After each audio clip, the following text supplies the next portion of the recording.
আমরা পুজো কমিটি সারা জীবন পুজো এরকম জান পান দিয়ে আমরা পুজো করে যাব।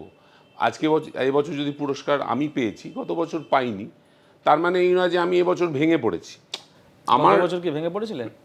ভেঙে পড়িনি, মানে আমি বুঝেছিলাম যে তার মানে ওই কাজটা সেই সেই প্যারামিটারে পৌঁছতে পারিনি, যার জন্য আমরা পাইনি। কিন্তু আমাদের সেটা সবসময় পজিটিভলি নিতে হবে যে এবছর পাইনি, তাহলে নিশ্চয়ই আমাদের কোথাও কিছু হয়তো কম রয়ে গেছে। মানে এরম নয় যে আমার চোখে ভালো লাগছে মানেই আমার এটা অ্যাওয়ার্ড পেতে হবে আর কি।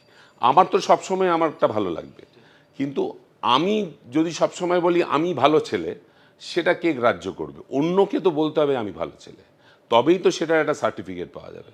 আমি তো নিজের বলতে পারি না যে আমি পুজো উদ্যোক্তা, আমার পুজো খুব ভালো হয়েছে। সেটা তো অন্য লোকে জাজ করবে, এবং সে যারা জাজ করছে তারা কিন্তু সবাই আর্টিস্ট। আমি যখন তাদেরকে উত্তরীয় পড়িয়ে তাদের অভ্যর্থনা করছি, তাদের রেসপেক্ট দিচ্ছি, তারা জাজমেন্ট করছে, তারা জাজমেন্ট করে বেরিয়ে যাওয়ার পরে যদি আমাকে না দেয়, তার মানেই সে খারাপ হয়ে গেল, সেটা তো নয়।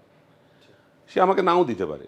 আজকে আমি এবছর হয়তো 3টে সেরা পুরস্কার পেয়েছি, বাকি 4টে পাইনি। তার মানে কি আমি তাকে বলবো যে সে খুব খারাপ জাজমেন্ট করেছে? সে বলার অধিকারটাই আমার নেই, আমার সেই যোগ্যতাটাই নেই, কারণ আমি তো আর্টিস্ট নই, বা আমি আর্ট কলেজে পড়িও নি।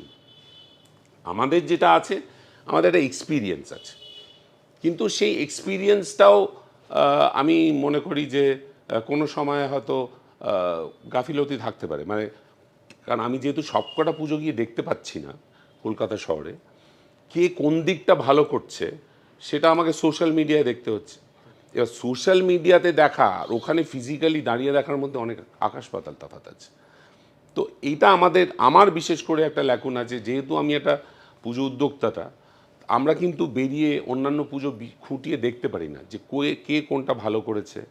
সেটা দেখলে হয়তো আরও ভালো হতো, কারণ তাহলে আমরা যেটা ও ভালো করেছে সেটা আমি অ্যাডাপ্ট করতে পারতাম।